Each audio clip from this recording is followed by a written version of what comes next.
News కి స్వాగతం. ఈ రోజు వార్తా విశేషాలు. ఒత్తిళ్లకు దూరం చేయండి, అటెండెన్స్లన్నింటినీ ఒకే యాప్ కిందకి తీసుకురండి. మా యొక్క పే స్కేల్ ప్రమోషన్ ఛానల్ కల్పించి మన ముఖ్యమంత్రి గారు కూడా చెప్పారు, ఉన్నత అర్హతలు కలిగిన వారు ఉన్నారు, అందరూ యువకులు ఉన్నారని చెప్పేసి. సార్ మాకు ఇంకా 10వ తరగతి క్వాలిఫికేషన్తో ఉన్నటువంటి రికార్డ్ అసిస్టెంట్ కంటే దిగువన పే స్కేల్ సార్. కొంతమంది మీడియా మిత్రులకు కూడా నేను తెలియపరచుకుంటున్నాను, మాది రికార్డ్ అసిస్టెంట్ పే స్కేల్ కూడా కాదు సార్, ఉన్నదే చెప్పుకుంటున్నాము. అంతకంటే దిగువ స్థాయిలో ఉన్నటువంటి పే స్కేల్ మాది. కాబట్టి మాకు కనీసం జూనియర్ అసిస్టెంట్ ఆ పై స్థాయి 5 సంవత్సరాలు అయిపోయింది సిస్టంలోకి వచ్చి, జూనియర్ అసిస్టెంట్ ఆ పై స్థాయి వేతనం కల్పించినట్లయితే గ్రామ సచివాలయ ఉద్యోగస్తులకు అందరికీ కూడా ఇది ఒక మా జీవితాలను నిలబెట్టినటువంటి ప్రభుత్వంగా ఇది నిలిచిపోతుంది, 1,00,000 మంది గుండెల్లో కూడా నిలిచిపోతుందని చెప్పుకోవడంలో ఎటువంటి సందేహం కూడా లేదు. కాబట్టి మా యొక్క ఈ విజ్ఞప్తులన్నింటినీ అధికారుల ద్వారా ప్రభుత్వం వారు చేయిస్తారని చెప్పేసి, తద్వారా మా అందరికీ మానసిక ఒత్తిడి, శారీరక ఈ కష్టాలన్నీ లేకోకుండా చూస్తారని చెప్పేసి తెలియపరచుకుంటూ, అమ్మాయిలు అబ్బాయిలు ఏ విధంగా యాక్సిడెంట్లు జరుగుతున్నా, ప్రమాదాలు జరుగుతున్నాయి అనేటువంటిది 6 నెలలు 1 ఇయర్ పాటు బెడ్ రెస్ట్ తీసుకున్నప్పటికీ కూడా రికవర్ కానటువంటి యాక్సిడెంట్లు ఈ పెన్షన్ అమౌంట్ రికవరీ టైంలోనే జరుగుతున్నాయి మిత్రులారా.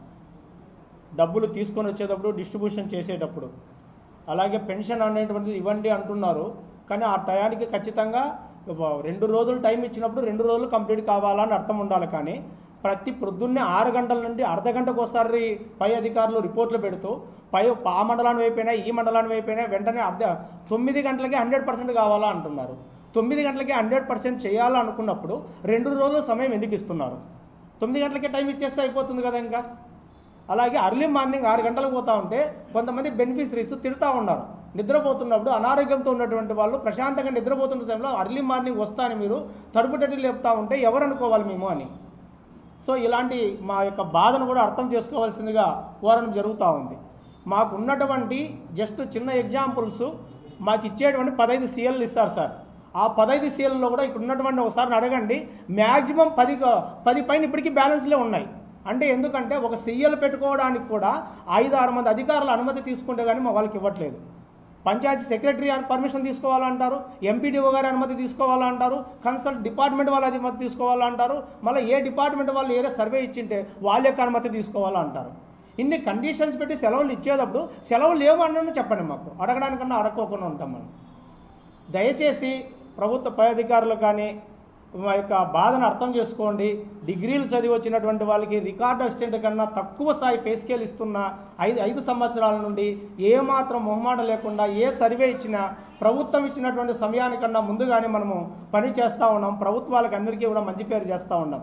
అలాగే ప్రస్తుత ప్రభుత్వంలో కూడా అనేక సందర్భాల్లో ప్రభుత్వం యొక్క వ్యతిరేకత మేము చూపించుకోవడం జరుగుతూ ఉంది. ఎలక్షన్లలో కూడా చూపించడం జరిగింది. డిపార్ట్మెంట్ ద్వారా పని చెప్పండి, ఎంత పని చేయిస్తున్నారో, ఏం చేయిస్తున్నారో, ఎవరు చేస్తున్నారో అర్థమవుతా ఉంది. ఇంత కష్టపడి పని చేస్తే, ఇంత కష్టపడి ఫీల్డ్ లెవెల్లో పెన్షన్స్ అన్నీ కూడా 9 గంటలకు పంచితే మళ్ళీ వాళ్ళ యొక్క పొగడతలు మాత్రం పై స్థాయి అధికారులు తీసుకుంటూ ఉన్నారు.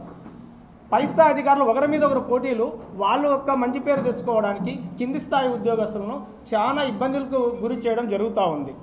పోనీ ఇంత కష్టపడితే వీళ్ళకి నెక్స్ట్ ప్రమోషన్ ఛానల్ ఈ డిపార్ట్మెంట్లో ఉంది, ఈ స్థాయికి వెళ్తారు, ఇలా వెళ్తారు అంటే ఎటువంటి బాధ లేనటువంటిది. ప్రభుత్వం అనేక రకాల చర్చలు జరుపుతూ ఉన్నది. అన్ని స్థాయి ఉద్యోగస్తులను ఎవరెవరిని వారి యొక్క డిపార్ట్మెంట్లో మెర్జ్ చేసి ఆ డిపార్ట్మెంట్ ద్వారా పనులు చేయించవలసిందిగా ప్రభుత్వాన్ని గట్టిగా మేము డిమాండ్ చేయడం జరుగుతూ ఉంది. అలా అయినప్పుడు మాత్రమే మాకు అంతో ఇంతో న్యాయం అన్న జరుగుతూ ఉంది. అలాగే ప్రతి ఒక్క ఉద్యోగస్తునికి, ప్రతి శాఖ ఉద్యోగస్తునికి కూడా తర్వాత నెక్స్ట్ ప్రమోషన్ స్థాయి ఎక్కడ వస్తుంది, ఏ రకంగా వస్తుంది, ఏ డిపార్ట్మెంట్లో వస్తుంది, వాళ్ళకి అజమాయిషి ఏ విధంగా ఉండాలనేటువంటిది కూడా ఎవరీ లేనటువంటి అరణ్య రోదనగా ఉన్నటువంటి ఇంజనీరింగ్ అసిస్టెంట్ కానీ, డిజిటల్ అసిస్టెంట్ కానీ, వెల్ఫేర్ అసిస్టెంట్లు కానీ వీళ్ళు అరణ్య రోదన కానీ మిగిలిపోతూ ఉందన్నమాట. వీళ్ళ బాధ ఎవరితో చెప్పుకోవాలో తెలియదు. ఈ బాధ ఎందుకంటే ఎవరు వినరు.